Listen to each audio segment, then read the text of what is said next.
Estamos acá en Código Político, lo prometimos, y acá está Ricardo Alfonsín. Gracias por estar acá. Pero muchas gracias, Julio, a usted, al contrario. En la encuesta de Management and Fit que vimos durante el programa, en el rubro de imagen positiva, el señor es lejos el opositor mejor colocado, con la presidenta con una imagen positiva alta, con Daniel Scioli, que está bien, y Ricardo Alfonsín. Así que... Sí, y yo tengo una en intención de voto también muy diferente. No sé. La que yo tengo es absolutamente cierta. No, por supuesto no sé para quién está hecha esta encuesta. Yo digo que está hecha para mí. Pero que es absolutamente cierta. Muy bien. Ahora, hay segunda vuelta, y en la segunda vuelta estamos nosotros. ¿Cuánto mueve el hecho que se armó la trifecta radical? Alfonsín, Cobo, Sanz, ¿cuánto mueve el amperímetro de la opinión pública? ¿Es mejor para el radicalismo? Algunos amigos de Cobo, yo los he escuchado decir, esto es para que el radicalismo fracase porque estamos pero ¿cómo separando las fuerzas. ¿Cómo es? No sé, en todo caso, si tuviera algún resultado de esa naturaleza, no es deliberado, ¿no es cierto? No creo que a nadie... Mire, Julio, para mí hay tres cosas que son importantes en la vida, las más importantes. El país, sus habitantes, el partido como herramienta fundamental para trabajar por el país, y mi familia. No haría absolutamente nada que pudiera dañar ni al país, ni a mi partido, ni a la familia. Y creo que no lo he hecho, por lo menos a sabiendas.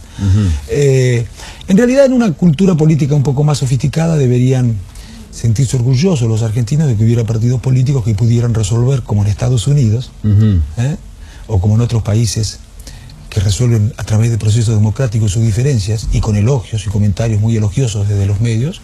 Deberían, sentirse orgullosos de que hubiera un partido como la Unión Cívica Radical, que en el caso de no poder resolver sus cuestiones a través de los consensos, lo hace de la única forma legítima que existe, que es a través de un proceso democrático, convocando a los afiliados o a los independientes para que sean ellos con su votito, porque esto no es un regimiento, esto no es un cuartel. Acá se debaten las cosas, se discuten y a veces no hay coincidencias. Y en esos casos, ¿quiénes resuelven? ¿3 o 4 entre 3 o 4 paredes? No, este es un partido político democrático. No todos los partidos políticos funcionan de esta manera. Y esto revela un déficit de funcionamiento democrático, que es grave porque después se expresa en el gobierno. Cuando no funcionan de manera muy democrática, o cuando no reproducen las estructuras republicanas del Estado, hacia adentro de los partidos, después estas cosas se expresan en el gobierno. Y las pagamos en términos económicos, en términos sociales, en términos de convivencia.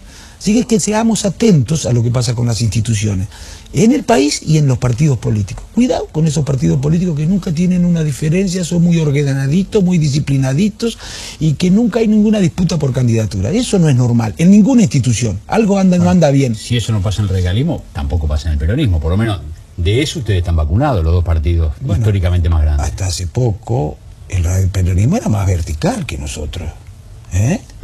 ¿O no?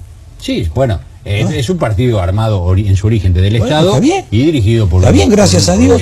Yo creo que nosotros necesitamos que se republicanice más el justicialismo, que incorpore a su identidad con fuerza de convicción la dimensión republicana. Lo necesitamos, los argentinos lo necesitamos a eso. No es el peronismo o el justicialismo. Los argentinos necesitamos que los partidos políticos tengan una fuerte identidad republicana. Esas no son cosas opinables. Entiendo que puedan discutir las políticas para el sector agropecuario, que para mí han sido desatinadas, la política tributaria, que para mí han sido también muy equivocadas en muchos aspectos, pero hay cosas que no son opinables. Que el INDEC no puede mentir, eso no es opinable. O alguien podría defender públicamente y decir el INDEC debe mentir. Que el Poder Judicial debe ser independiente, eso no es opinable. O alguien podría decir el Poder Judicial debe ser dependiente del Ejecutivo. Que las provincias deben ser respetadas en sus autonomías y que no hay que quitarles recursos que son de la provincia, no es opinable. Eso es algo que está en la Constitución y es de sentido común y en lo más civilizado. Bueno, necesitamos que algún sector del justicialismo que ha experimentado un retroceso luego de la renovación, que significaba un progreso en términos republicanos, recupere esa corriente republicana que procuraba incorporar a la identidad del justicialismo con fuerza de convicción. Necesitamos por los argentinos, pero por las consecuencias que tiene en términos económicos y sociales esto, muchísimos de los problemas que tenemos. Nosotros podríamos estar mucho mejor en la Argentina, porque el mundo ha sido muy favorable para los argentinos. desde el 2003, 2002 en adelante. Nunca había sido tan favorable. Por varias razones, nunca había sido tan favorable. Y no estamos bien, entre otras cosas. ¿Y cómo vamos a decir que estamos bien? Mire, hemos crecido, usted lo dijo al principio del programa, a tasas chinas. Sí. Y el gobierno no entiende cuando nosotros le decimos que hemos desaprovechado una oportunidad a los argentinos, frente a un mundo tan benévolo para la Argentina, tan amable para la Argentina. Y entonces, ¿a cuánto quieren crecer? Dice el gobierno. Al 20% anual, al 100% anual, hemos crecido al 8, al 9, al 10% anual. ¿A cuánto quieren crecer? No entienden, o se hacen lo que no entienden. Con el crecimiento solo no alcanza. Con el crecimiento solo no alcanza. Se necesita crecimiento y desarrollo. Para decirlo en términos más concretos, hemos crecido a tasas chinas. Como consecuencia de este contexto, toda América Latina creció a tasas chinas. Toda América Latina experimenta subas en las recaudaciones extraordinarias. Hemos crecido a tasa china durante 8 o 9 años. Y a pesar de ese crecimiento a tasa china, la educación pública, ¿cómo está? Igual o peor. La salud pública, ¿cómo está? Igual o peor. La seguridad, ¿cómo está? Igual o peor. El trabajo negro, ¿cómo está? Igual o peor. La brecha entre los que más tienen y los que menos tienen, ¿cómo está? Igual o peor. La pobreza empieza a crecer desde el 2007. ¿Para qué sirve este crecimiento? Si no se transforma en bienestar general o en desarrollo. No alcanza con el crecimiento solo. Esto es lo que no entiende el gobierno. Lo que hay que hacer, porque no cualquier tipo de crecimiento se transforma en bienestar. Hay que crecer de una manera diferente. Esta es la oportunidad que hemos aprovechado. No hemos diversificado la economía. Decimos que somos exportadores de alimentos. ¿Qué vamos a ser exportadores de alimentos? Somos exportadores de materias primas. Y luego importamos del mundo los productos elaborados con nuestras materias primas.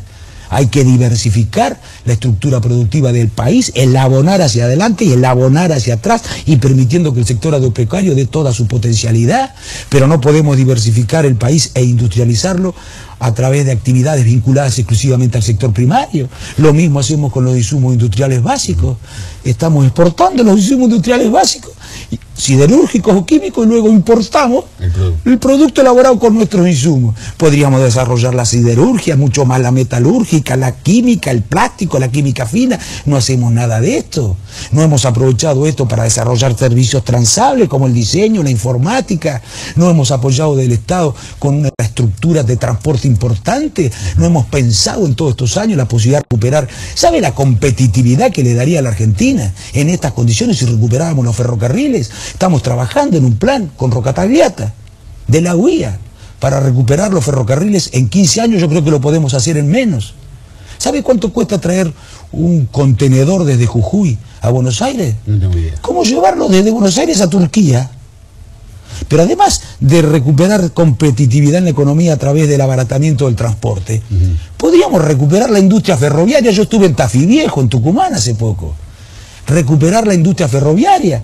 Por supuesto que hemos quedado obsoletos en tecnología, pero podemos asociarnos con capital e ir aumentando la participación del capital nacional con el tiempo y desarrollar toda una industria ferroviaria que daría trabajo.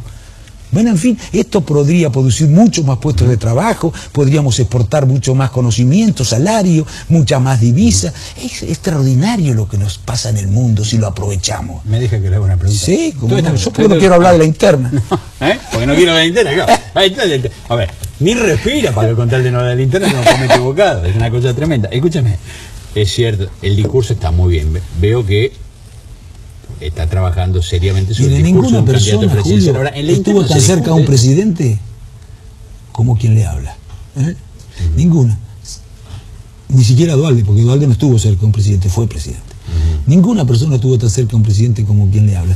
Le digo a eso a propósito de los que dicen algunas veces que no se puede ser candidato a presidente sin haber sido gobernador.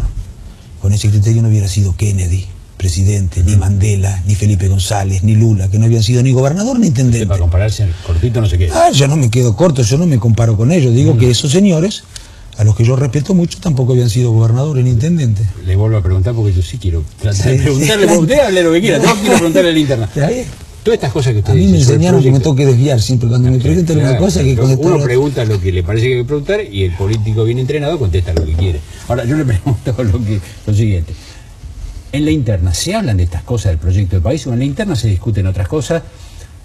y por eso a veces la gente ve a los partidos políticos con distancia, porque hablan de cosas que ¿Y a usted qué le parece? todos los días. ¿A usted qué le parece? Le pregunto qué le parece, No, o no es la regla de juego esta, no preguntar yo. Ya sabía que me iba a... Yo pregunto y usted si quiere No, porque tal vez me podía precisar un poco más la pregunta, por eso le quería hacer a su vez la repregunta. En la interna se habla de las cuestiones del país. El que crea que puede ganar una interna, hablando de la interna, es un tonto. Un tonto. Y yo le aseguro que no soy un luminaria, pero tonto no soy. Y vamos a ganar la interna precisamente porque vamos a tener las posiciones más claras para ganar también la general. Y muchos de estos amigos que por ahí andan diciendo cosas distintas, esos amigos sabiondos, también se equivocaron con la interna de la provincia de Buenos Aires. ¿Va a haber interna antes de mayo? Bueno, el presidente del comité las ha pedido. Sanz. Sí. Yo, en principio, no tenía muy claro acerca de si... Porque el argumento que se utilizaba para decir que había que adelantar las internas era el siguiente: no tenemos tiempo para hacer campaña general. Y esto tiene que ver con su anterior pregunta. Yo decía, a mí no me parece que esto nos afecte el tiempo, porque yo no voy a hacer campaña interna hablando de la interna. Voy a hacer campaña interna para la general, en función de lo que es necesario hablar para una general. Pero lo cierto es que, mire, después del fallecimiento, lamentable fallecimiento de Néstor Kirchner, se empezó a producir un crecimiento en la imagen, en términos de opinión pública con respecto al oficialismo. Y yo creo que esto tiene que ver con el hecho de que existen indefiniciones desde el lado de la oposición, incertidumbres, problemas que todavía no han sido despejados. A ver, la sociedad quiere cambiar, de eso no tengo ninguna duda, no necesito ninguna encuesta, no toda, obviamente. Quiere cambiar, no quiere más de lo mismo, ¿está claro? Alguien me dirá, bueno, pero eso no es suficiente. Sería peor que no quisiera cambiar para los que están trabajando por una alternativa. Quiere cambiar. Ahora, al mismo tiempo, este deseo de cambio, que no querer más de lo mismo, esta convicción, esta intuición de la sociedad acerca de que es necesario que nuevos actores políticos gestionen los años venideros en la Argentina, está asociado al miedo también, que tiene que ver con experiencias traumáticas de los argentinos, que es muy bien utilizada, además de este temor por el oficialismo. Y creo que hay que vencer ese miedo. Esta es la principal responsabilidad que tiene el oficialismo. Las mejores propuestas, si no se vencen el miedo, no van a ser consideradas por la sociedad. Porque no hay nada más reaccionario, además, que el miedo. Además, el miedo en general no tiene origen legítimo, ¿no? Bueno, hay que vencer ese temor de la sociedad. Y me parece que ese temor está asociado al hecho de que no hay definiciones, que hay incertidumbre en la oposición. ¿Cuáles son algunas de estas definiciones? No se conocen quiénes son los candidatos, no se conoce cuáles son las alianzas. A partir de esto existe dificultad para difundir los programas. Así que creo que realmente deberíamos anticipar y no esperar agosto. No porque no podamos hablar en términos de sobre las cosas sobre las que se habla en una elección general, sino que la sociedad no va a saber hasta agosto quiénes son los candidatos, y esto no es bueno, realmente no es bueno, ni conocer los programas, ni efectivamente cuáles son las alianzas. Esto me parece que no es bueno. Ahora,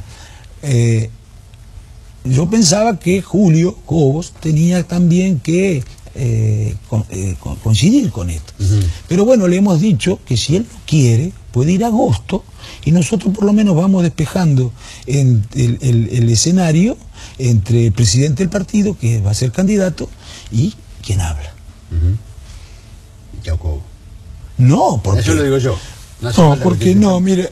Porque, a ver, después que el radicalismo eligió un candidato, pobre Cobo, ¿qué va a hacer? Porque no pueden elegir no solamente el radicalismo, puede haber otras fuerzas políticas que conforman este frente que puede elegir candidatos. No es esa la intención, pero es cierto que no podemos esperar tanto. No se puede esperar tanto. Así que a la salida del verano, el radicalismo entra a definir su candidato. Probablemente en mediados de abril tengamos una elección interna. Eso es lo que se ha propuesto desde el Comité Nacional, y yo estoy dispuesto a hacer lo que consideren el conjunto que es lo mejor para el partido y para el frente en el que estamos trabajando, Julio. Sinceramente estoy dispuesto a hacer lo que... sin ninguna especulación de tipo sectorial o personal. Gracias por haber estado acá. No, al contrario, gracias a usted, Julio. Seguimos enseguida para cerrar Código Político.